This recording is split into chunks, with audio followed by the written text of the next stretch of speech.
안녕하세요. 친정어머니와 둘이 살고 있는 30대 여성입니다. 지난 한 해를 돌아보니 참 다사다난했어요. 특히나 남편과 헤어져서 그런지 지난 1년이 저에게는 유난히 길었던 것 같네요. 남편과는 지인의 소개로 만났는데 당시 남편이나 저나 나이가 30 중반으로 어린 나이는 아니었어요.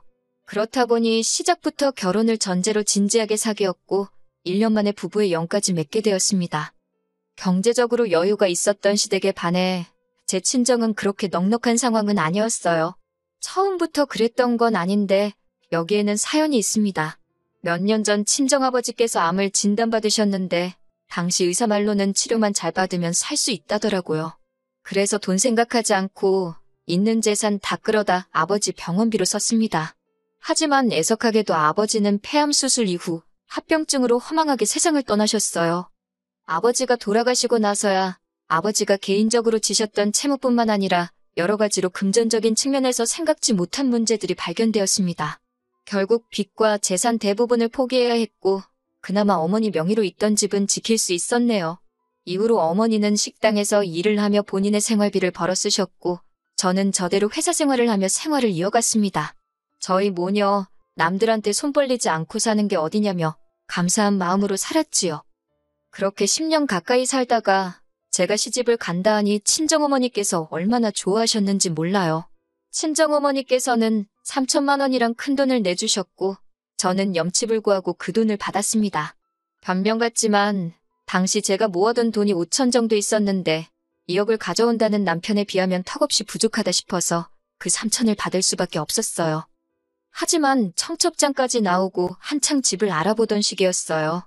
하루는 어머님이 집으로 저를 부르셔서 혼수나 예단으로 할 이야기가 있으신가 보다 하고 찾아갔는데 절 앉혀두고 말씀하기를 시아버지가 하시는 사업에 무슨 문제가 생겼답니다. 그래서 당장 해주기로 했던 2억은 못 해줄 것 같다고요. 황당했지만 제가 맡겨둔 돈도 아니니 무조건 내놓으라 할 수도 없는 노릇이었지요. 제가 그럼 어떻게 할까요? 결혼식을 미룰까요? 라고 물었더니 대뜸 저더러 돈 보고 시집 오는 거냐며 화를 내시대요. 당황한 제가 그런 게 아니라 그러면 집은 어떻게 구하나 싶어서 그런다 하니까 당신이 일단 3천을 해줄 테니 제가 가져오는 돈 8천을 보태서 어디 전세나 월세라도 알아보랍니다. 남편도 저한테 계속 미안하다며 그때는 정말 파혼이라도 하면 제가 돈 보고 시집 가려던 여자밖에 안 되게 생겼더라고요. 그리고 무엇보다 집에 대한 걱정이 된 거지 남편 자체가 싫었던 건 아니었으니까요. 결국 계획대로 식은 올렸고 제가 가져가는 돈 8천으로 작은 전세를 구했습니다. 남편이 가져온 돈 3천으로 결혼식이랑 그런 데로 가정가구 구색은 마쳤고요. 그러다 남편이 저 몰래 시부모님께 돈을 보내고 있다는 사실을 알게 된 건 결혼한 지 8개월이 지나서였어요. 말이 나와서 말이지만 결혼 초에는 무슨 바람이 불어 그랬는지 남편이 먼저 저더러 경제권을 가지라대요. 하지만 한 두세 달도 안 돼서는 갑자기 그동안 얼마나 모았냐고 묻더라고요. 그래서 제가 가계부 내역을 보여줬더니 밑도 끝도 없이 자기 계산이랑 안 맞는다며 제가 돈을 너무 헤프게 쓰는 것 같다면서 앞으로 돈 관리는 각자 하자입니다. 치사하고 억울하고 이깟 경제권이 뭐라고 괜히 가지고 있다가 더러운 꼴이나 보겠다 싶어서 그러자 했어요. 이후로 그렇게 저희는 각자 따로 돈 관리를 하게 되었습니다. 심지어 보험료랑 통신비도 각자 내자길래 그러라 했어요. 결국 같이 공동으로 부담하는 건 생활비랑 공과금 그리고 세금 정도였는데 이것도 제때 안 주려고 하더라고요. 결국 남편이랑 돈 문제로 대판 싸우게 되었습니다. 돈 벌어서 다 어디다 쓰고 다니길래 생활비도 안 주느냐고 제가 따지고 들었지요. 여자라도 생겼냐니까 자길 뭘로 보냐면서 지가 뭘 잘했다고 같이 소리를 지르더니 자기도 죽겠다며 그리고 나서야 한다는 소리가 아버님 사업이 망해서 자기가 시부모님 생활비를 대주고 있다는 거예요. 당시 남편 한 달 수입이 제가 알기로 300 남짓이었는데 200 이상씩 보내고 있었다니까요. 어이가 없어서 제가 남편에게 절대로 어머님 아버님께 더는 돈 보내드리지 말라 했습니다. 그러다 당신도 같이 망하는 거라고 우리 다 같이 죽는다고요. 그러자 남편도 알겠다 하대요. 그때만 해도 남편은 제 말을 귀담아 듣는 듯 했어요. 희망이 있었달까요? 하지만 바보 같은 남편은 바로 다음날 시부모님께 전화를 걸어서는 저한테 다 이야기했다고 그래서 이제 돈 못 드린다고 했답니다. 당연히 난리가 났지요. 어머님께서 저한테 연락을 해오셔가지고는 네가 뭔데 내 아들한테 돈을 줘라 마라 소리를 하느냐고 그러면서 하시는 말씀이 있는 집 며느리 보면 목에 힘주고 다닐까 그 꼴 보기 싫어. 없는 집 며느리 고분고분할 줄 알고 반대 안 하고 받아줬더니 어디 감히 당신 아들을 조종하려 드느냐고 막말을 퍼부으시대요. 어머님의 막말보다 더 힘들고 속상했던 건 그런 상황에서 남편이 한다는 소리가 그러면 반만 드리면 안 되겠냐입니다. 자기가 벌어오는 돈에서 반은 우리 쓰고 반은 시부모님 드리자는데 그럼 어느 세월에 돈 모아서 애 낳고 집 사냐니까 그럼 뭐 자기 부모님은 모른 채 하고 사냐고 오히려 지가 목에 핏대를 세우대요. 한심하고 허탈하고 결국 남편이 저에게 매달 꼬박꼬박 200만 원씩 주면 나머지는 죽을 끓여 먹든 밥을 끓여 먹든 간섭하지 않기로 했어요. 솔직히 마음 같아선 부부지간에 이렇게까지 따져가며 살아야 하나 싶어 차라리 갈라서자 소리가 목구멍 끝까지 올라왔지만 친정아버지 돌아가시고 친정어머니께서 입버릇처럼 하신 말씀이 여자는 남편 없으면 사는 게 참 고달프단 소리였거든요. 그 소리를 귀에 딱지가 앉을 만큼 들어서 그런 건지 그때만 해도 용기가 안 나대요. 게다가 안 좋은 일은 한 번에 몰려온다더니 얼마 지나지 않아 청천벽력 같은 연락을 받게 되었습니다. 식당 일을 마치고 집으로 돌아가던 친정어머니께서 교통사고를 당하셨다고요. 다른 것보다 문제는 갈비뼈골절이었어요. 의사 말로는 4주 정도는 입원한다 생각하라대요. 앞으로 어떤 후유증이 있을지 모르니 옆에서 잘 살펴드리라면서요. 회사에는 사정을 이야기한 덕분에 당분간 야근에서 제외될 수 있었습니다. 그래서 낮에 회사에서 일하고 퇴근 후에는 불이 났게 친정어머니가 입원한 병원으로 향했어요. 그렇게 열흘쯤 되니까 친정어머니가 갑갑하다면 나가고 싶어 하시대요. 의사도 하는 말이 생각보다 상태가 금방 좋아지셨다고요. 그래서 다행히 친정어머니는 입원한 지 12일 만에 퇴원을 하게 되었습니다. 당분간 통원 치료를 받아야 한다는 말에 제가 같이 다닐 요량으로 저희 집으로 모셨어요. 남편이 못마땅해 하긴 했지만 일전에 어머님도 아버님과 싸우셨다며 막무가내로 일주일이나 계셨던 적이 있거든요. 그래서 자기가 이러쿵저러쿵 말할 상황이 못 되었지요. 그리고 친정어머니를 모시고 온 이튿날 웬일로 어머님으로부터 연락이 다 왔대요. 지난번 돈 가지고 한바탕 큰 소리가 오간 이후로 어머님께서 먼저 연락을 주신 건 처음이었지요. 솔직히 저는 늦게나마 저희 어머니는 어떠신지 물어보려고 연락하신 줄 알았습니다. 하지만 이게 웬걸 대뜸 하시는 소리가 다음 주엔 네 시애비 생일인 거 아냐입니다. 제가 알고 있다고 그래서 그렇지 않아도 그날은 모시고 외식이라도 할 생각이었다고 말씀드렸어요. 그러자 어머님이 저더러 외식이 웬 말이냐며 시집 오자마자 처음 맞는 시애비 생일인데 당연히 네가 생일상을 직접 차려야 되는 거 아니냐고 그런 것도 안 배우고 뭐 했냐대요.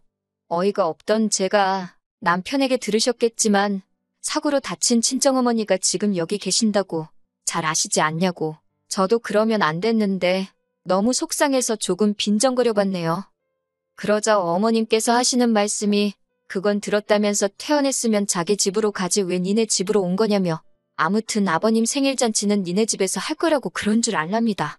이미 친척분들한테도 다 얘기해뒀다고요. 하지만 저도 지지 않고 막무가내인 어머님께 지금 친정어머니 거동도 불편하시고 어디 다른 데로 못 모신다. 생일상이고 뭐고 못 챙기고 잔치는 가당치도 않다고 딱 잘라 말했네요. 그러자 어머님도 열받으신 건지 두고 보자면서 전화를 뚝 끊어버리시대요. 그리고 그날 밤 남편이 얘기 좀 하자는데 딱 봐도 무슨 이야기를 할지 알겠더라고요. 그래서 제가 생일잔치 이야기면 집어치우라 했습니다. 그렇게 생일상 차려드리고 싶어서 미치겠으면 당신이 어머님 댁에 가서 차려드리면 되지 않냐고. 그게 굳이 우리 집이어야 할 이유가 있냐. 그리고 지금 친정어머니가 아프신데 내가 시아버지 생일상 차리게 생겼냐고. 그랬더니 남편이 한다는 소리가 저더러 지금 자기 부모님이 망해서 무시하는 거냐고 그래요. 어이가 없어서 그건 어디서 나온 자격지심이냐고 그러면 당신이랑 시부모님이 우리 엄마 무시하는 건 뭐 때문이냐 그랬습니다. 모 눈엔 뭐만 보인다고 똑같은 사람 취급하지 말라니까 얼굴이 벌개져서는. 그리고는 한 이틀이나 지났을까요? 친정어머니는 방에서 주무시고 저는 거실에서 TV를 보고 있었어요. 남편이란 인간은 꼭두 새벽부터 어딜 갔는지 보이지도 않고 이때 솔직히 한참 냉전 중이라서 저도 굳이 관심을 두지 않았습니다. 갑자기 요란하게 현관벨이 울려서 나가보니 어머님 아버님이 문 앞에 서 계시대요. 집 안으로 밀고 들어오시려는 걸 간신히 막고 지갑하고 핸드폰만 챙겨 밖으로 나갔습니다. 집 앞 카페에 들어가 자리를 잡기가 무섭게 어머님이 꺼내신 말씀이 저더러 잔소리 말고 다음 주에 생일상 차리랍니다. 어이가 없어서 못한다 하지 않았냐고 왜 이렇게 억지시냐고 물었어요. 그러자 하는 소리가 친척들 앞에서 당신들 얼굴에 똥칠해야 속이 후련하겠냐고 그럽니다. 아니, 아버님이 이제 겨우 60세이신데 무슨 친척들까지 불러서 생일잔치를 하시냐고. 그러면 어머님 댁에서 하시라 했습니다. 제가 남편 편으로 미역국이랑 갈비 정도는 해서 보내보겠다고요. 그랬더니 그건 싫답니다. 무조건 저희 집에서 제가 차려주는 생일상을 받아야겠대요. 어찌나 기가 빠지고 힘이 들던지 저도 모르게 적당히 좀 하시라 소리를 질러버렸네요. 저희 어머니 아플 때 하다못해 안부 연락 한 번 없으셔놓고 이제 와서 무슨 생일상 받아먹길 바라시냐고 어쩜 이렇게 뻔뻔하시냐 쏘아붙였습니다. 그랬더니 하는 말이 제가 이제 와서 본색을 드러낸다나요? 그러면서 저더러 네가 그런다고 니네 엄마가 천년만년 살 거 같냐? 시집 왔으면 시부모가 부모지. 낳아준 부모는 죽었다 생각하고 사는 게 답이다. 말도 안 되는 소리만 하시더라고요. 듣다 못한 제가 어머님더러 어머님도 자식이라고 낳아 키우신 시외할머님이 불쌍하다고 악을 썼네요. 결국 이 일로 남편과도 지독한 싸움을 하게 되었고 남편은 끝끝내 지 부모 편만 들더라고요. 뻔한 레파토리 있잖아요. 그냥 적당히 져드리면 안 되겠냐. 장모님한테 하는 만큼만 해드려봐라. 아니, 니네 엄마가 나한테 그렇게 안 해주는데 내가 왜 그렇게 하냐?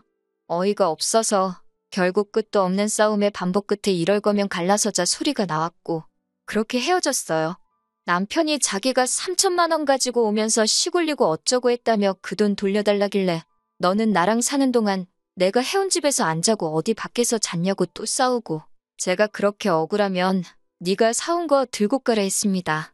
그랬더니 그걸 어디다 두냐고 짜증을 내더니 결국 빈몸으로 나가대요. 그렇게 1년 좀 넘는 결혼 생활은 아주 지저분하게 마무리가 되었어요. 친정어머니는 이 긴 세월을 여자 혼자 몸으로 어떻게 살 거냐고 걱정하시지만 저는 오히려 홀가분한 게 별로 걱정이 되질 않아요. 그리고 이렇게 사연을 쓰게 된 결정적인 이유기도 한데 사실은 며칠 전 남편의 근황을 들었습니다. 들리는 말이 시부모님도 그렇고 남편까지 손 떼면 안 되는 데까지 손을 댔던 모양이에요. 결국 주변에서들 돈 갚으라고 난리가 나서 고소까지 당했다던데 저야 그걸 알아서 헤어진 건 아니지만 그 동구렁텅이에서 빠져나온 게 얼마나 다행이다 싶던지요. 늦은 후회지만 결혼 그거 조금 늦게 하면 어떻다고 제가 너무 신중치 못했던 게 안타까워요. 물론 이제는 돌아갈 수 없는 시간이니 그만 속상해하고 앞으로 다가올 날들을 열심히 살아볼 생각입니다.